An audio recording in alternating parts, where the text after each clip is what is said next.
Not much of a break at all here with the Road to Indy presented by Cooper Tires as we are rolling the drivers in the USF 2000 program, their second race of the weekend, getting set to go. And 20 drivers, actually it'll be 19 drivers set to go here. Joey Brienza doing a one race on the weekend to preserve his rookie status for USF 2000. So we'll have Lucas Mann, the Canadian, in the number 34 for Turn 3 Motorsports, starting 19th. Row 9 will have Ethan Ho on the outside in the number 16 for VRD Racing. And then on the inside for Exclusive Autosport, Nicholas D'Orlando in the number 93. Row 8 will have Jagger Jones on the outside for Cape Motorsports. Watch him to be aggressive early. Jones in the number 3, trying to work his way up. He is 4th place in points right now, trying to hold on to that position. He'll start 16th, alongside Eva Goris Papasavas in the number 6 for Jay Howard Driver Development. Row 7, Danny Dzelski, the Jay Howard Driver Development rookie in the number 8, starts 14th. Inside out of St. Louis, Missouri, Spike Kohlbecker for Turn 3 Motorsports. Row number 6, Jorge Garcia out of Mexico for Jay Howard. He'll start the number 9 from 12th. And on the inside, driver finished 5th in the opening race out of New Zealand for Exclusive Autosport. It's Jacob Douglas in the number 90. Row 5, Dylan Christie on the outside in the number 11. On the inside, in the Corpay number 92 for Exclusive Autosport. The other New Zealand driver, it'll be Billy Fraser starting 9th. Row 4 will have Christian Weir on the outside in the number 23 for Turn 3 Motorsports. And on the inside, a strong run in the top 5 rather, for Matt Clark in the number 12, finished 4th. He will start that D-Force racing car on the inside of row number 4. Row 3 will have Michael D'Orlando, championship contender, on the outside for Cape Motorsports in the number 4. And on the inside, Nicky Hayes, his teammate, in the number 5, starting P5. Row 2 will be Nikita Johnson, the young driver, 14 years of age, put it on the podium. He'll start alongside Thomas Naveau. And your front row, the Pabst Racing drivers, a lockout for Miles Rowe on the outside, Chase Denmark on the inside. We're ready to go racing with USF 2000. Green, green, green. And they will power the way down to turn number 1. No, one driver up in the air already as they drove into each other into turn number 2. It has been a chaotic start. A number of drivers having to take the evasive maneuvers to go through the cutoff. And as we cut over to turn number 1, you can see that car way up in the air. Another driver going straight off the racetrack in turn number 4. So indeed, the entry to 4 biting one driver, potential damage to the car for them going fully off the racetrack. Not sure whether or not they'll be able to get back on. Chaos on the start once again. You know, you can cross your fingers and hope everybody settles in, but that might have been Miles Rowe up in the air. Not quite sure. Could have been Denmark. One of the Pabst Racing drivers potentially off the racetrack, and will this blow the championship wide open again? We'll see how it plays out as the driver is off the racetrack now. We're thinking it potentially could be Miles Rowe, potentially could be Jace Denmark, the pole sitter. We're not quite sure. We'll find out for sure when they come back around. You see one driver mid-pack there without the wing as well. They've got that knocked off. They're going to have a bunch of trouble coming through. Yeah, you can see the driver, the lead of that pack. Everybody's stacking up there. I'm trying to find out who that is coming through here. That, I believe, is Jace Denmark. Rather, that is Miles Rowe. So Miles Rowe, I believe, the driver with the damage. And it is Mac Clark leading right now. The Canadian Mac Clark has gone to P1 for D-Force Racing. He's the point leader in USF 2000, and he gets through the chaos, and Mac Clark is your leader. Unbelievable rookie driver here. We expect to see him full season in 2023. He is the leader right now with a couple of lengths over Nicky Hayes. The drivers with issues early. Jace Denmark, your pole sitter, out on the opening lap. Trouble for Denmark. Came in 4 points behind Miles Rowe, who now runs P5, but Rowe has no front wing. This could potentially bring Michael D'Orlando back into the fight. This is unbelievable. This is the championship no one wants to win. As D'Orlando not able to get, Denmark not able to get through the opening quarter cleanly, and we find Mac Clark out front out of Campbellville, Ontario, Canada, your leader, point leader in the USF Juniors program, running with D-Force Racing. A one-off to cap off the season here. Can he take it home? It's going to be a 18-lapper for the drivers here in USF 2000. I think we're going to get a chance to look at the replay sooner or later, but watching the drivers come out here onto the front straightaway, another driver ducking into pit lane. I have a feeling that might be Nikita Johnson. So let's have a look at what we had in that opening lap. Looking down to the bottom of the racetrack, that is Denmark down the bottom, and I want to say that was potentially Rowe right on him. Indeed, Miles Rowe gets into the back of Denmark. Denmark's lost the rear wing, so that was the two Pabst racing cars getting together. Denmark getting down to the bottom of the racetrack. Of course, he's to the inside of the track. He's got to go slower. He's got to brake earlier because you're down the bottom of the racetrack. He brakes earlier. Miles Rowe drives into the back of him. Rowe loses his front wing. He's going to fall down the order. Denmark goes off. Look at this. There's the contact, and that is Nikita Johnson from the outside. I think he's got absolutely nowhere to go. He ends up getting shuffled off the side of the racetrack. He's got nowhere to go because Rowe's coming through. What other action do we have coming through here now? A couple of drivers locking up further back, but that was literally the two Pabst racing drivers. I'll tell you, Augie Pabst team owner is not going to be happy at all as he had his drivers first and second in the points. And as they run right now, Michael D'Orlando getting a chance to get himself back into this. There's one more angle of it, and you can see Miles Rowe getting pushed off the side of the racetrack. He's going straight. Nikita Johnson with nowhere to go. Johnson falls back. He goes to the pit lane, so he's got damage as well. I think wing damage as well for Johnson, who was on the podium. So look at this. You got the guys that were on the podium in the first race. You've got Denmark and Johnson both at the tail of the field right now. Blows things wide open. As they run on the racetrack right now, Rowe with a lead of 6 points, but he's going to keep falling. He's already in the pit lane. Miles Rowe's in the pit lane. We're going to go to race number 3 tomorrow potentially with 3 drivers separated by 7 points. It is going to essentially be an all-out battle for this particular championship. I cannot believe what has happened, guys, here in USF 2000. Listen, we talked about a really good start with Indy Pro 2000, and then this one. Guy checks up, teammate drives up over the top. That could have been a lot worse. I do not want to be in the engineering room when this thing's all said and done. And you're right. To be honest, let's be real. Rowe could have drove right over top of him, and that thing could have barrel rolled. Exactly. It was probably the best case scenario based on climbing up from the back of a race car like that. Absolutely, coming back down. But you lose a wing. Again, we saw the point battle change as they run. Rowe now up. Denmark is now 7. So, I mean, it was an 8-point slide. But what were the likelihood of that? What were the chances of that?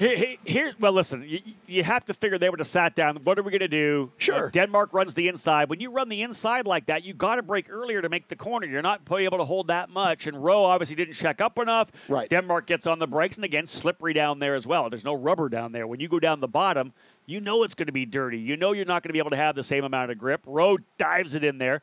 The crazy thing here right now is that Michael D'Orlando in the test day yesterday, Rex in the second session, does not run the third session. Right. He's behind the 8 ball, and he's worried. He doesn't qualify well. He qualifies outside the top 5, and he thinks he's in trouble. He's got the 2 Pabst racing cars, P1 and P2. I'm out of this championship.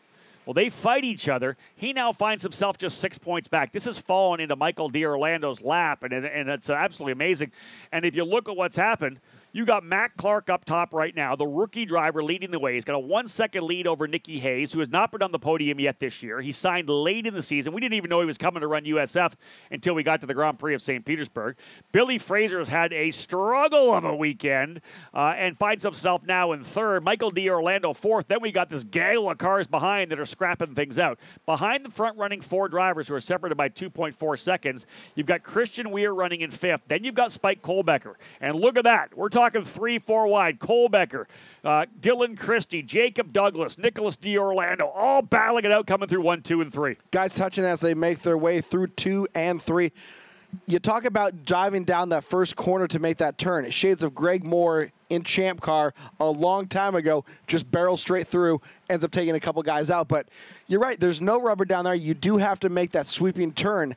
So I don't know how beneficial it is to start on the inside of row 1. Well, it's obviously you're the pole, right? Your concept is to get enough of a jump to be able to get down into 1 and get through clean. You're the first guy into the corner. You should be able to get through there and get the job done. But when you make that big block move down the inside, even if the driver gets alongside you, you're probably going to be able to hold them off coming through the corner. Denmark just realized I'm starting on the pole position. I got a chance to potentially take the point lead. I'm hoping my teammates with me, we're not going to be any trouble, but both those guys are going for championships. Yeah, they are teammates, but they're going after a scholarship worth over $400,000. They're going to lay it on the line, and this time it did not come up well. Denmark ends up in 19th. Rowe currently in the 16th spot. He's going to cross his fingers for a little bit more attrition, maybe another accident that moves him up a couple of spots, because right now Rowe is the point leader. Michael D'Orlando somehow has found his way to just 5 points back now of Rowe. Denmark 7 points back. So to be honest, D'Orlando, even though Denmark won the first race of the weekend, D'Orlando still 2 points ahead of him, like he was coming into the weekend, but they were 25 and 27 points back. Now they're 5 and 7 points back. They've made up 20 points on row in these 2 races. Tomorrow's main event for USF 2000 with over 400 grand on the line. It's going to be one of the best final races we've seen in years here in the Road to Indy. What a great way to kick off a Saturday because, again, we want the action, we want the battles. We're crowning a champion, and the fact now that it was up for grabs coming into today, now it's just going to be leave it all out on the track. Team orders out the window, everything, just go for it. Yeah, that's exactly it. And I know that Augie Pass from Pabst Racing really wants that team championship. You know, Michael and Kimberly Duncalf, the driver championship. Michael and Kimberly Duncalf were able to get that in Indy Pro 2000. Yep. They had the team championship already. They want the prestigious driver title. Augie's already got the team championship. He's won that before. Now he wants that driver title, and man, now it's so up for grabs. He was in a really good spot coming after race number 1, but now it's just so hectic. Deep racing further back. Watch these guys go side by side coming through the corner here. That is, I believe, I want to say that might have been Ho and Garcias maybe back a little further. Trying to figure out what scrap that was further back. But let's go back to the front here and talk a little bit about Mac Clark because coming into this weekend, really kind of a fact-finding mission for him, for Mac. Here's a driver who has done F1600 up in Canada, running at Canadian Tire Motorsports Park, did a year in F4. Move over to the USF Juniors program with D-Force Racing this year and really came out of the gate and won, I think, the first 4 races. Been really consistent, leads the points going into the finale in 2 weeks at the Circuit of the Americas. He's going head-to-head with Alessandro DiTullio and Sam Corey from VRD Racing. But he literally came here to get some experience. What can I do? I want to get a full race in here of USF 2000. You know, make it easy when I transition to St. Petersburg next March. But came out of the gate very strong with D-Force Racing. Had a strong run in the opening. Early on test day, got better and better. Worked his way up the order with all 3 sessions. Great run to 4th place finish in the opening round. Didn't pressure anybody that much. He was right behind his teammate Thomas Naveau. But he was able to get away from that chaos at the start, and he now leads by 1.1 seconds. What a drive right now for Mac Clark. And I know his mom, Shelly, is at home. She's probably losing her mind right now with her son out front. She'll be watching Road to Indy TV for sure. I guarantee it. Mac's father, Stu Clark, who has raced for Team Canada before in major karting events, the Rotax Grand Finals, racing and go-kart racing. Racing itself is in the Clark family. And I think this is massive to see what Mac Clark's doing. This is going to rise his value, the stock on this young man, highly back in Canada and, of course, here on the Road to Indy as well. Because to come out here as a rookie and put on a show like this is what you want to do. Make an impact when you debut in a series. He's already leading USF Juniors. Now an opportunity for him to make an impact here, potentially win on his debut weekend. Crazy to think about it. 1.1 seconds ahead of Nicky Hayes. Billy Fraser, he'll be very happy to have worked his way back up to 3rd after what was a really tough issue. Remember, he went off in turn number 11 while running 7th, I believe, going to 6th and ended up falling down the order in race 1. 9 laps to go as we wind down this portion of this race. But you're right.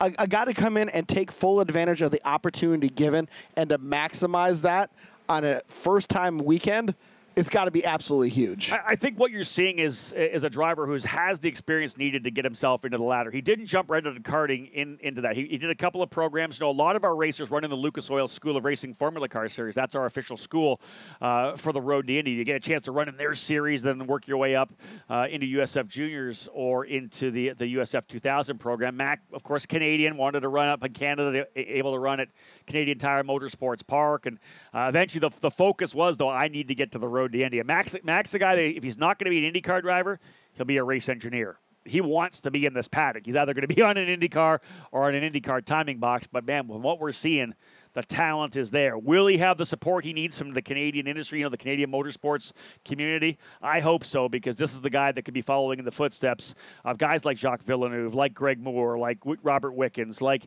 James Hinchcliffe, Alex Tagliani, these amazing Canadian racers we've had over the last couple of decades. So I love seeing what we've got here. Thomas Naveau, another Canadian who's done extremely well here in USF 2000. And we'll see what they're all able to do. Naveau currently running 10th spot after that podium in the opening round. I think he got checked up a little bit there at the start. 8 laps still remain, though. And it's only a 0.7 of a second lead right now for Clark as Nicky Hayes closing up a little bit. We'll see if Clark kind of managing his pace here midway through. Watch them come through turns number 4, 5, and 6. There's the gap between first and second is Nicky Hayes, driver out of California, looking to potentially reel him, and he'd love to have his first win of the year as well. I want to say that Hayes may have a little bit of front wing damage. Looks like that wing may be askew a little bit. I don't know, maybe not quite a close enough look coming out of that corner there down to the back straightaway. You can see the gap they've got coming. It was 0.7 of a second last time by Hayes, 0.4 of a second quicker. Nicky Hayes closing up on Matt Clark. We're going to find ourselves with a battle. And not to be outdone, Michael D'Orlando with the number 4. I'm trying to put the pressure here on Billy Fraser as well. There's first and second. Now, who else is in there? That's Miles Rowe. So Rowe's come out a lap back. He is right behind Fraser. So this is interesting because Miles Rowe is in front of Michael D'Orlando. Like he's potentially going to make a move by, and I think he does. Miles Rowe goes by, so Fraser essentially lets him by, which is probably not the worst idea. No need to battle it out with him right now. I don't know. Maybe they put fresh tires on. I don't know exactly what they might have did, but Rowe's got his head down. I think he's probably just fast enough to make the move by Fraser. He knows he's quick. They put a new wing on the machine. Obviously, no damage to the car of Miles Rowe, but you got to hope if he gets up to one of the leaders here that he elects not to mess around with it. Right now, a lap back in 16th position. Still holds a 6-point lead over D'Orlando now, having getting one spot. Again, he's hoping for some action. He's hoping for a couple guys to get together to potentially move him. Maybe a couple of more spots up the order, 1 or 2 more points, a little bit more breathing room going into Saturday. Yeah, and again, we talk about driver courtesy, right? He's not up front. He's not fighting for the win this race, but at least he understands the fact that there are guys behind him. Let them get that win. You're still in the points hunt. You're not going to do anything stupid because the last thing he wants to do is wreck the car and then, makes it a whole bunch more work on his guys overnight into tomorrow. The thing is, he's still pushing really hard right now. I think he turned one of the fastest laps last time by. Yeah. Leader's turning 13.4 as he did a 13 flat. Just did a 12.9. He literally turned one of the fastest laps of the race, goes to P2 on the lap chart. So Miles Rowe's pushing as hard as he can, and I don't know that. Do you want to do that right now? Do you want to potentially throw it away and wreck the car and lose maybe another couple of spots? Because, I know a couple of guys are out already, but, man, he's on the same lap still as Jagger Jones, who got involved in an incident as well. I don't know. It's hard to hold back a racer, that's for sure. Nicky Hayes closing up on Matt Clark right now, less than a half a second. The battle there between first, second, and there is third right now, or rather third there in Billy Fraser. Michael D'Orlando trying to close. Big gap back to Christian Weir, who's having a good run here for Turn 3 Motorsports. Jacob Douglas now running in front of Dylan Christie, Spike Kohlbecker, and Nick D'Orlando. That's actually a pretty good race for Exclusive Autosport. They had a rough one in the first race as Billy Fraser, as we know, fell back, but it was Douglas in P5. All 3 of the Exclusive Autosport cars in the top 10 in this one. It's a good run for them, an absolutely good run for them. Indeed. Same goals for Turn 3 Motorsports, 5th and 8th for Weir and Kohlbecker, so both of their cars as well here in the top 10. But again, watching the lap times here, still 0.4 of a second. Clark and Hayes matching 1:13.4s. Clark trying to hold off a charging Nicky Hayes, but then you've got Rowe there, P3. You wonder whether or not Race Controls got on the radio with the strategist for Miles Rowe and said, hey, listen, we know you're pushing hard. He may be trying to unlap himself. That's the other thing. Let's be real. There are only 5 laps to go. Had he been able to unlap himself, we went yellow, there would be a chance for him to come back. So really hard to say, hey, listen, you can't run up there to try to go to P1 because if we did, there's only 5 to go. But if we had, still 10 laps to go, how do you hold him back? He unlaps himself. We go to a quick yellow. He's able to get himself right back up into the fight. Absolutely. But again, I think without the yellow, you have to have that situation come up. Yep. And again, like you said, you don't want to hold a guy back. You want to continue to push him and let him, get the seat time, get the experience. But when you're fighting for a championship and it's going to come down to the last race, maximize what you can get now and then worry about tomorrow when it happens. Pick up this lead out of turn number 12. Nicky Hayes is closed within a couple of car lengths. That draft will definitely come into play coming down the straightaway. We're going to have 4 laps to go this time by. There's the leaders, 1, 2, and then the lap car of Rowe, then 3rd and 4th. Billy Fraser's going to have his hands full here with Michael D'Orlando. If D'Orlando gets by Fraser, there is an opportunity for him to gain a couple of more points again, tightening things up. Man, you know, we came into this championship knowing we had 3 contenders fighting it out for it. Who was going to be able to take it, right? It was 25-point lead for Rowe over Orlando. Denmark back just 2 more points at 27 total. Denmark wins the first race. He goes to 4 back. Then we have the chaos here. Now it's just 7 points separating all 3. If you're a race fan and not a fan of any one of the particular drivers, you're happy right now. But if you're a Rowe fan, you're wondering what happened, man. And we had such a good opportunity. 2 tough races after a great string of events through the middle part of the season. Orlando for the first day, you thought, oh my God, our championship contenders up in arms. Full course yellow. 4 to go. Full course yellow. And this will slow things. I don't know. We'll see whether or not we're able to go back. Being told the number 93 has had trouble on the racetrack. That is Nicholas Orlando. He was running in the 8th position. Trouble for Nicholas Orlando, and it looks to me like potentially, you can see the AMR safety crew right there getting ready to come into work. So potentially right in front of this flag station here. We'll find out exactly what happened for Orlando. That might have been, looks to me like he might have locked the brakes up coming down the back straightaway and driven right off the track. The question is, how long is this going to take to get him out of the way? Do we go back to green with 3 laps to go? Everybody rolling through here now. So, again, not enough time. Rowe wasn't able to get through, so we'll see what they do with Miles Rowe, who currently sits a P3 on the order. He's actually 15th. Now, again, look at this. This is going to be a good one for Rowe because he's going to gain a couple of spots, except for the fact that it happened. Actually, no, it should. Orlando, he should be able to get a couple of points on Orlando. Yeah, it's 7 and 8 points now. 7 and 8 points back as things reset. Matt Clark is your leader. Nikki Hayes in 2nd. Billy Fraser in 3rd. Michael Orlando 4th, and Christian Weir rounding out the top 5. Douglas in 6th. Christie 7th. Kohlbecker 8th. Thomas Naveau 9th. And Jorge Garcias now up into the top 10. Don't want to throw any more chaos into this. What happens in the event of a championship tie? Championship tie goes to race wins. Okay. Right out of the gate. And at this point, it'll be Miles Rowe. He's got enough wins to be over both Denmark and Orlando. Okay. So the tiebreaker at this point goes to Rowe, I believe. I think he's got 5 victories. We'll have to look for sure, but it's literally it's race wins and then second place finishes.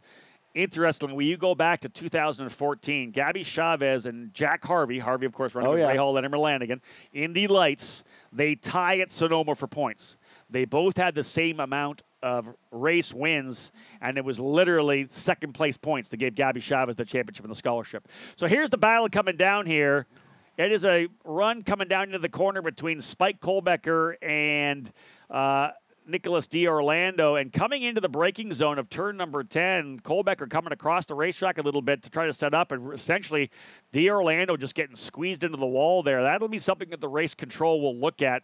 Normally you can't make a move like that, and they'll find out, you know, I know that Orlando was trying to make a move up the inside. I'll say this: you're not going to get the job done from that position. You put himself in a bad spot. You know why? He did. You know, you're just coming inside the right rear. You're not making a pass doing that. But it looked like Kohlbecker came across the racetrack a little bit, which you would potentially set up for the corner. Right. And it looks like you look in your mirrors, he's right there. Exactly. He's right there. Yeah. He squeezes you into the wall. At that point, once you hit the wall, it's done. Yeah. Oh yeah, he's out of that point. You're on a ride. It looks like we're going to get one lap.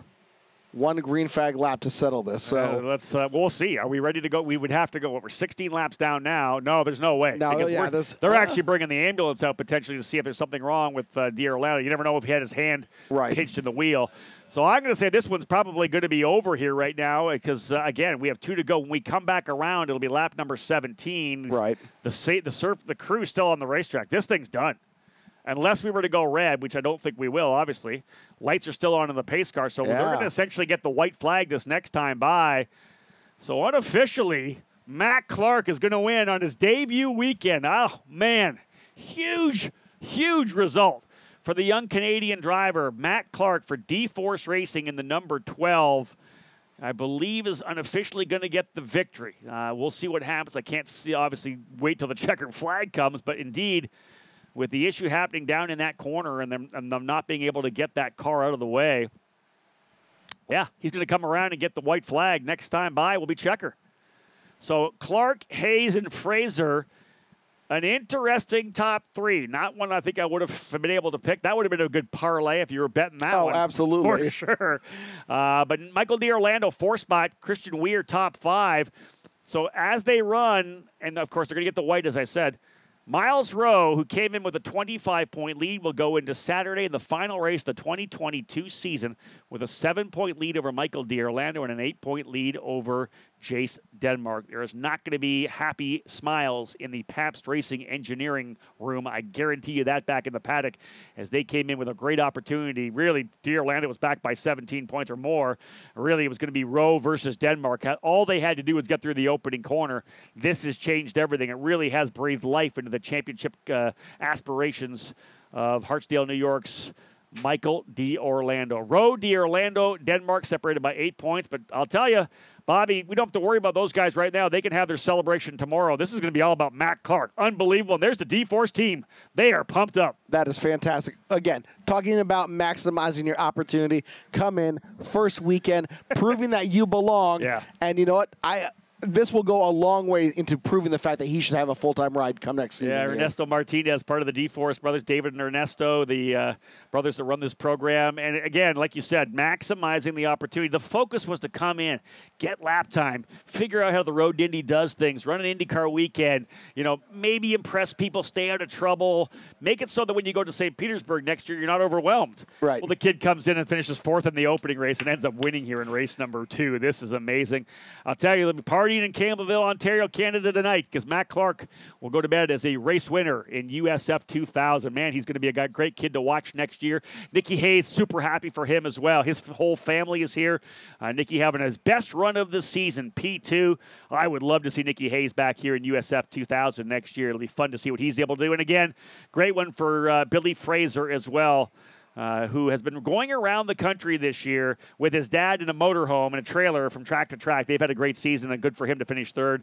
But there he is across the line. He is a race winner in USF 2000. Race number 2 of the weekend in Portland goes to Matt Clark for D-Force Racing. Hayes 2nd, Fraser 3rd. D'Orlando in 4th spot, and Weir in 5th. Jacob Douglas ends up 6th, backing up that 5th position from race number 1. Dylan Christie in the 7th position. 8th is Spike Kohlbecker. 9th is Thomas Naveau. And 10th is Jorge Garcia. The championship contenders, Rowe and Denmark, 15th and 18th, respectively. That is not what the Pabst Racing Brain Trust was hoping to see out of race number 2. This is all going to come down, guys, to race number 3 tomorrow. We got $400,000 on the line. 7 points separate. Denmark actually ends up tied for D'Orlando. 7 points separate. 3 drivers going for big money for 2023. It is going to be exciting. We talked on the podcast that we would be crowning champions. We've already crowned 1. We got 1 more to crown tomorrow, and it is going to be a show. Bobby, Phil, I'm going to head to Victory Lane. I'll talk to you guys tomorrow. Sounds good, my brother. Thank you so much for everything. Better believe it. Bobby, thank you so much. Man, it couldn't have got any crazier than what we just saw there in USF 2000. This championship has come down to 3 drivers separated by just 7 points going into race number 3 of the weekend tomorrow. This one's up for grabs, but we got a couple of drivers, 2 drivers for their first time on the podium. One, his first weekend of USF 2000 competition. Helping me pass out awards today from PFC, Marianne Burgoon. She'll pass all 3 awards out. Let's start with the driver coming home in 3rd spot. A great recovery here. The Kiwi for Exclusive Autosport, Billy Fraser, finishing in 3rd spot. Marianne Burgoon, bring that up for us, please, from PFC, one of our great partners as part of the Road to Indy, presented by Cooper Tires, and Billy Fraser for Exclusive Autosport. A strong run, got through the chaos at the start and able to get a strong 3rd place finish. There we go. We'll get Marianne right up there with Billy.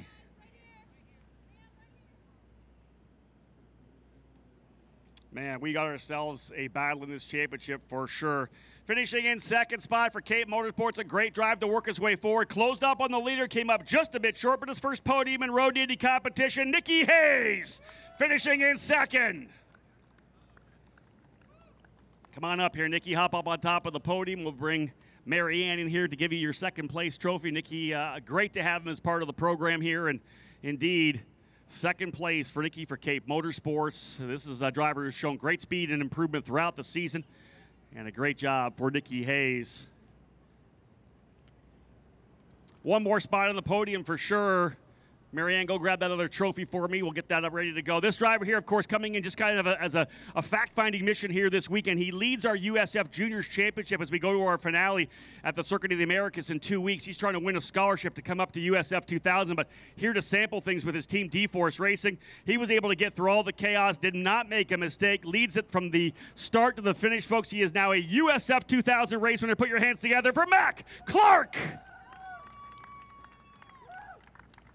All the way down here with me first, Mac. We'll get used to. Dude, congratulations. Give me your thought. What was it like coming out of the opening couple of corners? You go through 4. Denmark goes off.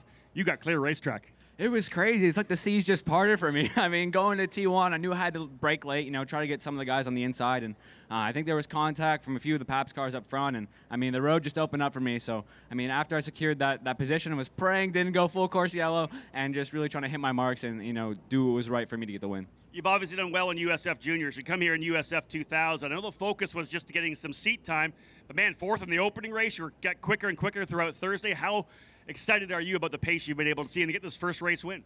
I mean, I'm pumped. I know my dad and I were talking about this before the weekend, but, my main goal was to come here and get experience, hopefully for next year. And, I mean, we've done more than that, so it's been amazing. Who do you want to thank today? Massive thank you to my dad for getting me here. I mean, we only found out we were running this race this Tuesday, so really last minute. D-Force Racing, those guys are amazing. They're like my Mexican family. And, yeah, thank you for them for the super fast race car, all my friends and family back home. Probably not for the first time in your Road to Indy career, hop up on top of this podium. He is a race winner in USF 2000. Matt Clark with the win. Marianne will bring that P1 trophy in here. Wow. That was a wild race in USF 2000. All 3 of these drivers will try to work their way back onto the podium here when we go racing for the final event of the 2022 season here tomorrow. And again, wow, what an event that we had here. What a battle. And again, as Max said, the seas kind of parted as the 2 primary point leaders, Miles Rowe and Jace Denmark, the front row starters, get together in turn number 1. Rear wing damage for Denmark sends him off in turn number 4. Rowe has to pit with a broken wing.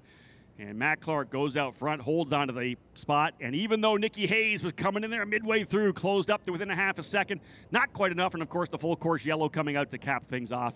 Billy Fraser was attacked big time by Michael D'Orlando, but did not flinch at all. The exclusive Autosport driver, flawless in his defense to get himself back onto the podium here, P3.